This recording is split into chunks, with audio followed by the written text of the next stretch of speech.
We live in a world where almost everyone believes quite sincerely that something is wrong with them, that they ought to be more this or less that, smarter, kinder, more disciplined, more enlightened, less anxious, less angry, less human. And so they go chasing endlessly after some future version of themselves, always just around the bend, where they finally get it all right. You see, you're not something apart from nature, observing it from a distance. You are nature, just as much as the stars, the ocean, and the clouds. The patterns of your thoughts, your laughter, your sorrow, they are every bit as natural as the ripples in water or the sound of thunder. And you don't need to do a thing to earn your place here, because the truth is, you are all already an extraordinary phenomenon of the universe. You're just like that. And that is enough. You didn't come into this world. You came out of it just as an apple tree apples the universe peoples. And you are one of those people. You're not a stranger wandering through a foreign land. You are this place, its eyes, its thoughts, its wonderings about itself. Now, most of us were brought up to feel separate, as though we're tiny egos trapped inside these bags of skin, looking out at a world that's over there full of objects and others. But that's a trick of perception, an illusion of language and labeling. In reality, there's no line where you stop and the world begins. A whirl of consciousness, feelings, memories, all shimmering like light on water.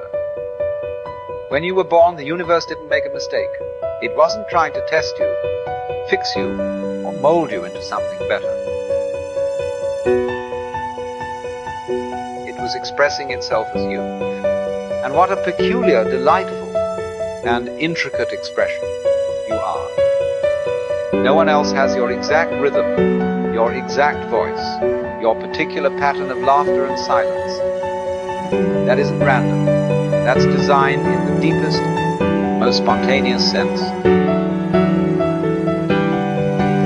But here's where the confusion sets in.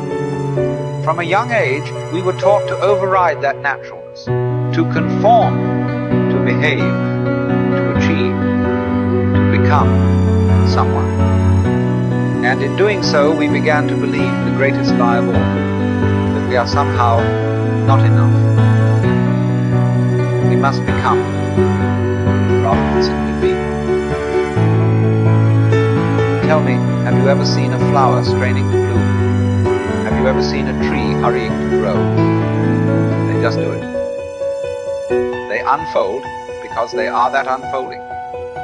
You see, from the very beginning, we're handed a story. That being alive is a test. That you're here to prove something to God, to society, to your parents, to yourself.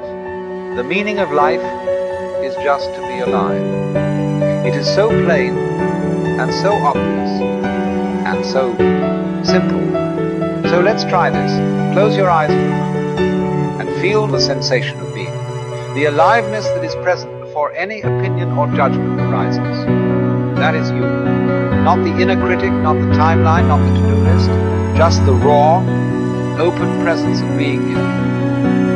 What could possibly be wrong with that? Look at the clouds. They don't align themselves neatly into rows. They drift, they swirl, they form and dissolve.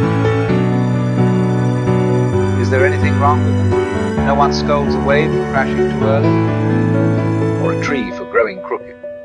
They are not judged by some cosmic scoreboard. But we human beings somehow believe we are the exception, that we alone must justify our existence. The truth is, your imperfections are not mistakes, they are textures, details, echoes of your particular music. You don't need to become worthy of life, you are life, expressing itself in human form.